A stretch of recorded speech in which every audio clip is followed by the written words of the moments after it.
Comme tu l'as compris, dans ma précédente vidéo sur le génocide Khmer, nous avons la chance d'être nés dans un pays en paix et de pouvoir entreprendre et de donner du sens à nos actions. Durant notre périple, j'ai été ravie de découvrir les constructions modernes, mais aussi de voir comment les autres entrepreneurs étrangers sont venus dynamiser le Cambodge.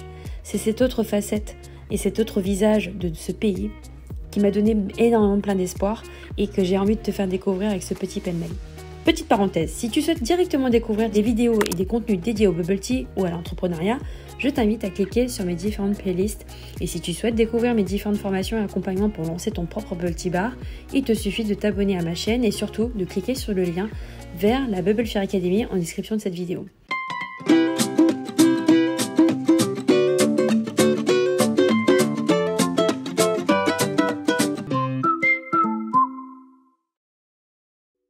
Bonjour chers Bubble Lovers, bienvenue à nouveau dans ce nouvel épisode où je vais te parler de la facette moderne du Cambodge que j'ai découvert grâce à nos amis Rémi et Julie installés maintenant là-bas depuis 2016. Durant mon voyage, ce qui était formidable, c'était vraiment pour moi, qui est justement cette double culture, c'était vraiment de pouvoir nourrir ces deux parts qui font totalement partie de qui je suis. Attendez les enfants, laissez-moi. Alors, Totorem, tu disais alors. Là on est dans le quartier Bikeke, dans une petite allée vraiment très étroite où les voitures ne peuvent pas passer. Ça c'est clair. Et où on a les meilleurs bars, pas les chiens du tout. Restaurants à la mode de Phnom Penh, je dirais. Waouh, trop bien. Donc c'est un petit endroit bien confidentiel, connu uniquement par quelques initiés. Tout le monde ne connaît pas. Et on a la chance de y mettre les pieds. Alors typiquement, regardez là-bas, il y a une porte Coca-Cola. Ouais. Et derrière cette porte-là, c'est un bar caché. Waouh, j'adore. Open it, please. Waouh. C'est bon. Oh, trop bien. L'une des boutiques design tenues par des Françaises. Ouais. Et l'un des restos les plus réputés également tenus par des Français. Énorme. Le Kanka, c'est trop bien. C'est trop bien. Là, c'est ça, c'est quoi ça? Minh Quang Laundry. C'est une famille cambodgienne. C'est trop sympa, hein, franchement, l'ambiance. C'est plus des étrangers que les locaux qui viennent là. Franchement, c'est à faire. Et les amis nous ont amenés dans cette petite enseigne qui s'appelle Katanashi. Katanashi. Une petite enseigne japonaise et franchement c'est trop mignon. J'adore le lustre là qui est fait avec des bouteilles, il est trop sympa. Ambiance vraiment Japan. Si c'est pair, tu payes moitié prix. Si c'est impair, tu payes double. Comme ça? Ouais. Allez là-bas. Dedans? Ouais. Oh my god. Free.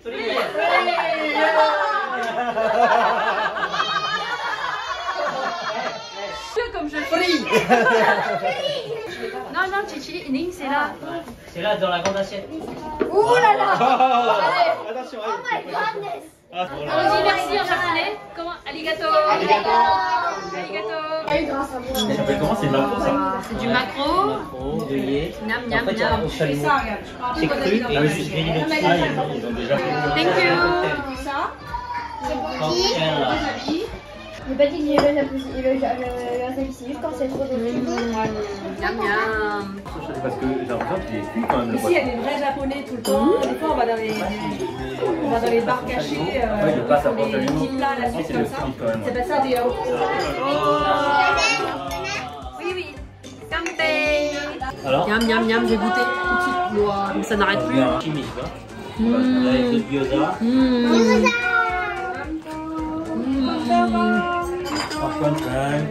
La pâte est super fine. Arigato. Super fine la pâte. Croustillante. Magnifique.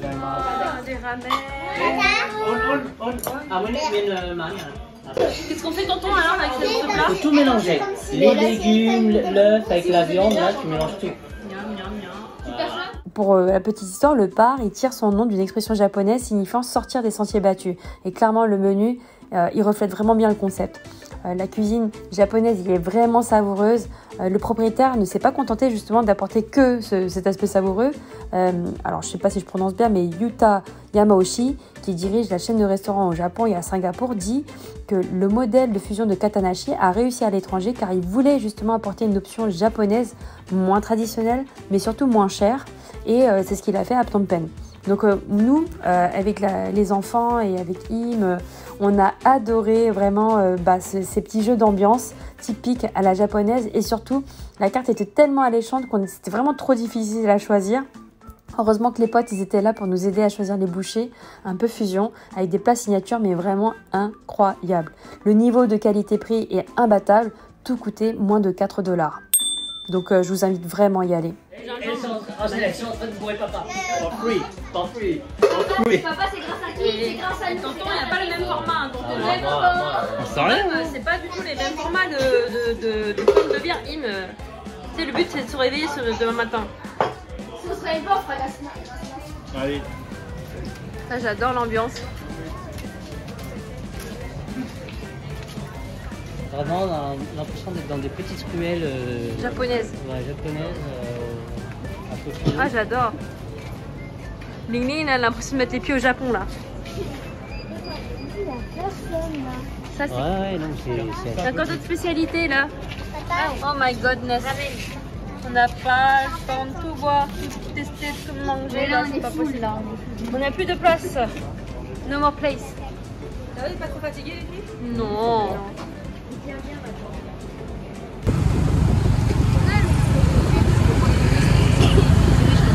C'est celui il va aller à. C'est bien là-bas? Ouais. C'est Naga, Casino, c'est les jeux. Ça, c'est chez lui. Les jeux d'argent. Les soldats et tout. Attends, mais c'est là. Yo. Merci pour cette petite visite guidée. De rien. Le Cambodge et la modernité. C'est bien d'allier les deux. Tradition et modernité. Et là, du coup, tu vas nous emmener dans un petit rooftop. C'est ça? Un petit rooftop typique du Cambodge, très moderne.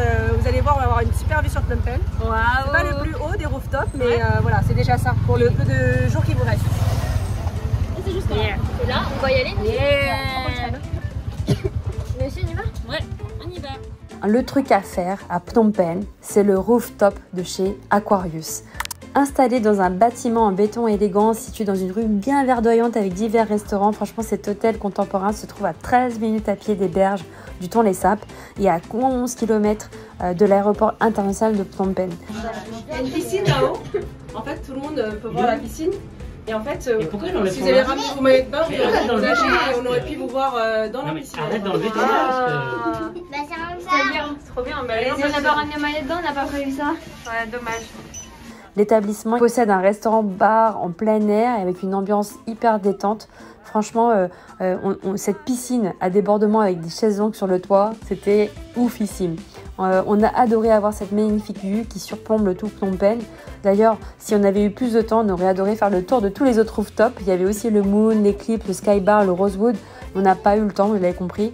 Mais voilà, je vous invite vraiment à avoir cette expérience. Franchement, on a eu, pareil, c'était vraiment pas cher. Avoir un verre en hauteur comme ça, enfin franchement, on avait, pour les boissons, c'était imbattable. On était à moins de 5 $ aussi. Franchement, c'était vraiment top. Allez. C'est pas le plus haut des rooftops. Ouais, mais on le voit bien. Parce que tu te rappelles, c'était là-bas. Là, le plus Oui, haut. c'est vrai. Et il est là-bas. C'est trop bien. Le en face retour de de voir Léon. les journalistes. Ah, d'accord. Franchement, c'est trop bien. Non, et je vais te dire, le plus haut Vas-y. vraiment le plus haut, Le plus haut? il est là-bas. Ouais. C'est juste à côté de la tour carrée. C'est pas Ouais. très illuminé, mais c'est une tour qui a une forme en forme de serpent. D'accord. Où t'as un hôtel de luxe qui s'appelle le Rosewood. Ils ont un rooftop. Malheureusement, c'est interdit aux enfants. Mais là, c'est un rooftop 360 degrés qui te donne donc une vue sur tout Phnom Penh et les alentours de Phnom Penh. Là, c'est Magnifique. vraiment la vue est magnifique. Et pour les couchers de soleil, c'est. Ah ouais, non, bah ça doit être vraiment magnifique quoi. Ah, Et mais... là, déjà, ici, Non mais c'est on le a cadre un est bel juste aperçu. ouf hein. Le cadre est juste déjà super Le sympa. cadre est super. On aurait dû prendre les maillots de bain. Mais grave. Magnifique. Franchement Tata, Tu as assuré. C'est bon, hein? On va commander à boire. Mais de ouf. Est-ce que vous voulez boire? Si on commande à boire, on peut s'allonger. Je pense que vous pouvez, hein. De toute façon, ce soir, il n'y a personne là. Commander à boire, vous allez vous avoir. Parce que maintenant, on a Oh, il meurt. Il est trop bien là. regardez, maman, la Santé. Cheers les amis. Santé. je peux garder la fleur. Moi, tu t'as fait Je redonne la petite. Happy birthday. Parce qu'il est frais, ça me fait ça. Guillaume. Donc ici on est avec le Crocodile Boat. On vient d'arriver ici à Phnom Penh et on va faire un truc on nous a convenu depuis le départ, c'était de faire un coucher de soleil sur le Mekong. Et là, les amis, Amy et Julie nous ont booké en fait un bateau par le biais de la compagnie Crocodile Boat pour justement observer ce coucher de soleil directement du bateau. J'ai trop hâte. Le truc à faire, le coucher de soleil sur le Mekong, ça c'est vraiment une incroyable expérience. C'est vraiment cette facette du pays qui montre à la fois une forme de simplicité, et cette simplicité c'est aussi ça pour moi la modernité, c'est d'allier ces purs moments voilà, qui sont juste énormes avec les gens que vous aimez. C'est des paysages à vous couper le souffle. Et vraiment, moi, j'ai adoré l'expérience. Nos amis nous ont invités pour la croisière, mais vous pouvez vraiment compter en moyenne entre 25 à 45 $ par personne en fonction des compagnies pour le tour d'1 heure et demie.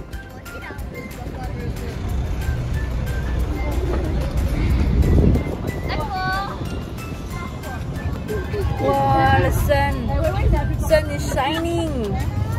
Trop bien. T'es pas contente?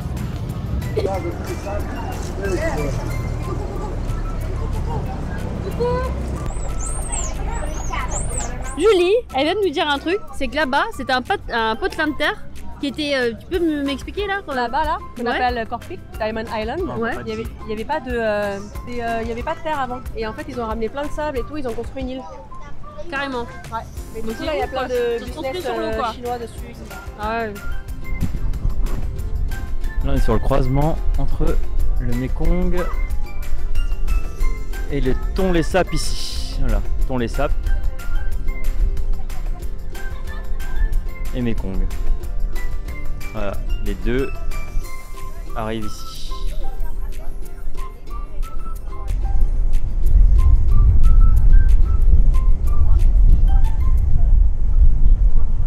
Crystal Jade, The Restaurant chinois authentique. C'est une institution qui existe depuis maintenant 25 ans déjà. L'enseigne est d'origine singapourienne et a déjà obtenu une étoile Michelin et a été multi-récompensée de Bible Gourmand dans près de 100 restaurants Crystal Jade à travers 25 pays différents dans le monde. Pour la petite info, un Bible Gourmand, c'est en fait une récompense qui est attribuée au restaurant où vous pouvez manger 3 plats complets de votre choix pour environ 39 €. Ce sont des restaurants qui sont connus pour leur générosité et leur excellent rapport qualité-prix. Et sur leur site, ils indiquent que le principe de leur cuisine repose sur une cuisine traditionnelle authentique teintée d'une influence gastronomique moderne. On y mange des plats qui ravissent le palais, inspirent et nourrissent les liens avec ceux d'aujourd'hui, mais aussi pour toutes les prochaines générations à venir. J'ai vraiment beaucoup aimé retrouver ce goût authentique de la cuisine chinoise. Bon, j'ai détruit le hankout tellement il était hyper fin. Il est, voilà, la pâte, elle est apparente parce que en fait elle est plutôt translucide tellement elle est fine, elle est pas caoutchouteuse, elle est trop bonne. Waouh. Oh. Ouais, Shakira, je l'ai écrasé. Enfin, je l'ai planté. Tata Julie, elle nous a booké, les filles. Quoi donc? Un massage. Yeah, regarde le massage. Ce sera en fait dans cette salle-là, on sera toutes les 4. Moment privilégié entre girls. Et merci. Franchement, t'as assuré. Je peux vous filmer aussi. Famous Hair and Nail Spa. Alors, franchement, c'est un établissement, institut de coiffure et d'onglerie tenu par des Vietnamiennes. Et franchement, l'expérience était juste divine. Les filles et moi avons tout adoré. Merci encore ma Julie pour ce précieux moment de détente. Il faut compter en moyenne 39 $ par personne. Et vraiment, je vous assure, ça vaut le détour. Elle a là, la star. Elle a de ses cheveux. C'est vrai, bon. Ah, bah, ma taille. Ah, bah, ouais. Waouh, go, go, go. La COP, elle m'emmène là, Samata Spa. So cool. Samata Spa. Ce lieu est vraiment exceptionnel. C'était vraiment un spa dédié pour les pieds, mais aussi les massages traditionnels. Franchement, c'est un lieu exclusif, luxueux et unique au cœur de Phnom Penh. Il propose une gamme de thérapies de guérison exceptionnelle qui s'inspire un peu de tout ce qui se pratique un peu dans le monde entier. Moi, j'ai adoré l'expérience avec vraiment tout ce côté scénographique, avec ce côté hyper reposant. On a vraiment ce sentiment d'être pris en main, franchement. Mon amie Julie, elle m'a offert un massage du corps en mode franchement relaxation et stimulation. Ça m'a fait un bien fou parce que dans le tumulte de ce voyage qui a été quand même hyper intense, on m'a demandé de choisir en fait ma petite huile essentielle parce que bon, ils font des massages avec justement cette pratique un peu d'aromathérapie, pardon. Et donc voilà, j'ai utilisé ma petite huile d'ylang-ylang qui a été mais juste génialissime. Et le coût de la prestation, pareil, ma chère amie me l'a offerte, mais je me suis renseignée. Vous en avez pour 1h30 en fait de massage vraiment hyper quali et pour 55 $, imbattable. Ce massage du corps, il m'a fait un bien ouf. J'étais toute seule avec ma cop, tranquille à profiter de ce moment, lâcher prise, franchement. Je recommande, c'est trop bon. Je crois que je viens de sortir de mon sommeil et wow, ça fait un bien fou. Faut s'accorder du temps. Bah, on y va là. Ah bah moi je vais faire un peu ouf. Vas-y. Ouais, Ah oui, bien. Les condos ou les condominiums. C'est la forme de logement de plus en plus demandée par la population cambodgienne et lorsque nous avons retrouvé Papy Hung, nous avons aussi d'ailleurs retrouvé nos chers amis à Phnom Penh. Ils vivaient justement dans un condo, donc c'est-à-dire un appartement plus hyper premium. C'est relativement plus petit comparé aux villas et aux maisons individuelles et il y a pas beaucoup finalement d'espace à l'extérieur et donc d'aller à entretenir. Donc ça c'est le premier point positif. Le deuxième point, c'est que ça offre énormément de commodités, salle de sport, piscine, salle de réunion, sécurité, service de télésurveillance et conciergerie. Et puis le dernier point, ce qu'on a vraiment pu constater, c'est que c'est construit à proximité de commerces et des malls et les résidents ont accès à tout ce que la zone urbaine peut offrir. À Phnom Penh notamment et à Sihanoukville, les condos ont un accès facile aux écoles, aux hôpitaux, services publics, marchés, etc., etc. Donc c'est vrai que c'était vraiment très intéressant de voir en fait cette forme qui pilule un petit peu dans les grandes agglomérations. Et donc je vous donne un petit exemple d'un appartement de 4 pièces avec 2 salles de bain au 24e étage à Phnom Penh. On a vu que le loyer était à 1580 $ par mois. Donc c'est vrai que c'est assez compétitif, clairement. Hyper avantageux également pour les personnes qui cherchent à habiter, notamment les personnes vivant à l'étranger qui s'installent dans les condos, mais aussi les nouveaux riches cambodgiens s'installent aussi plus volontiers dans les condos. Salon de coiffure à la japonaise, vraiment. Les Japonais sont réputés vraiment pour leur précision, mais aussi leur grande exigence sur le détail. Et c'est clairement pas une valeur qui est feinte. On a été en fait, grâce à mon amie Julie, chez Grow Tokyo. Vraiment un salon de coiffure incroyable où vous avez vraiment la crème de la crème qui est là pour vraiment vous faire vivre une expérience ouf au niveau de votre coiffure. Adresse que j'ai découverte de bouche à oreille, pareil. Bah ouais, bouche à oreille aussi. Et votre adresse, ça se passe toujours de bouche à oreille, il n'y a pas de page jaune au Cambodge. C'est énorme.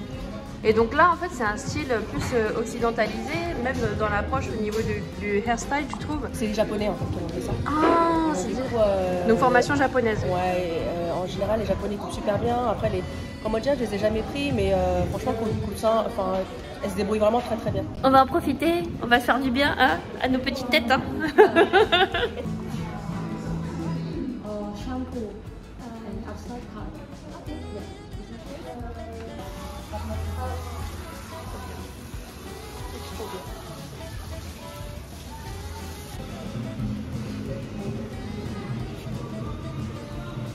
On y restait 3 heures avec Ling Ling et pareil, on en a eu pour 50 $, la coupe, la détente et le massage. Donc franchement, génial.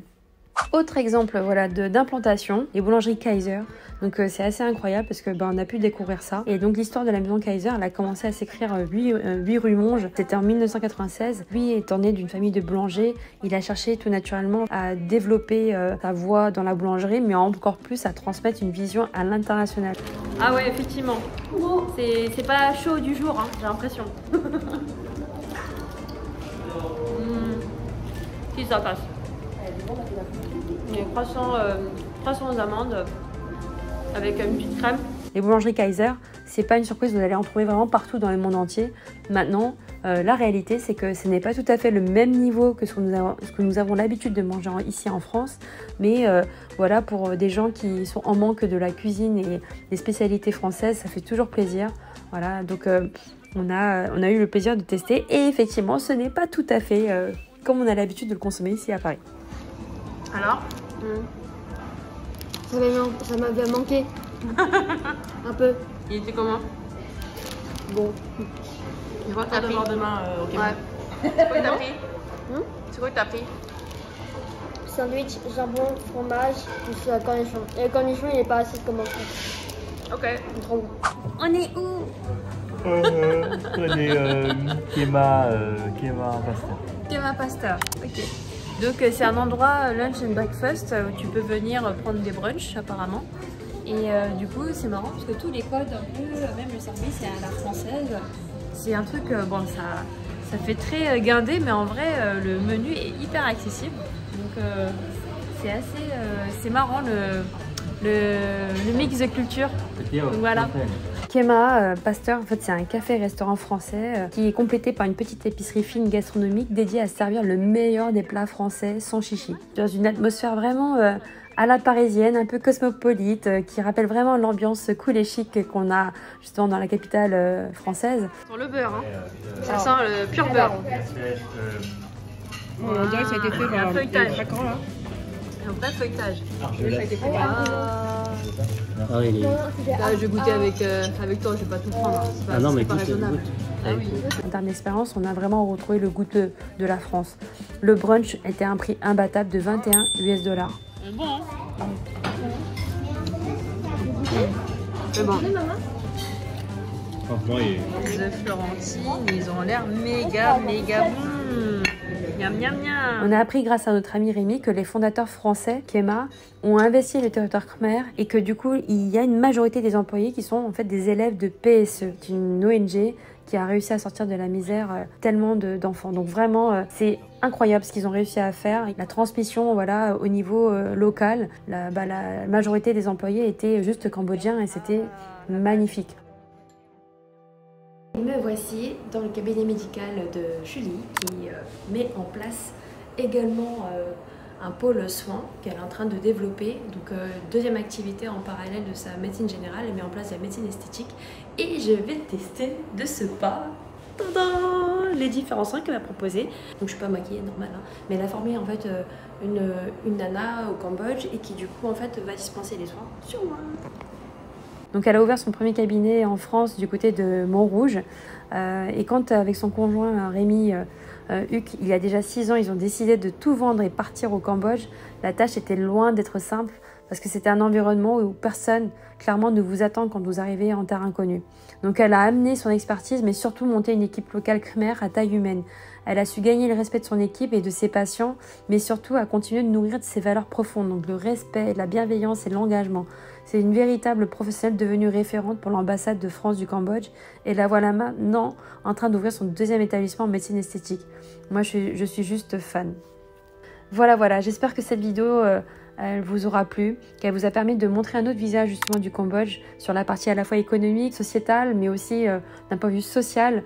C'est juste incroyable ce qu'ont pu faire ces entrepreneurs venus de l'étranger. J'ai pu constater que la clé de la réussite de la majorité des entrepreneurs, c'est l'éducation des habitants. Il ne faut pas chercher à tout faire par soi-même, mais surtout à enseigner et le partager aux autres. C'est ce qui permet de s'inscrire de manière pérenne dans la société d'aujourd'hui. C'est avec la coopération des locaux, mais aussi en bénéficiant du soutien de professionnels qui viennent justement des pays occidentaux que les entrepreneurs parviennent à apporter encore plus de valeur. Pour moi, en fait, cela m'a montré une réelle volonté de la part des entrepreneurs de parvenir à construire des modèles économiques viables sur le long terme. Toutes les activités que j'ai pu voir et constater, c'est qu'elles se complètent et en même temps elles sont interdépendantes et cela crée vraiment un écosystème qui est vraiment hyper prometteur pour l'ensemble finalement des acteurs qui s'y intéressent, qui se sentent aussi concernés finalement par ces dynamiques qui sont vraiment inclusifs, qui cherchent vraiment à intégrer l'ensemble des acteurs, des profils, et ça c'est formidable. Donc quand on est acteur du développement,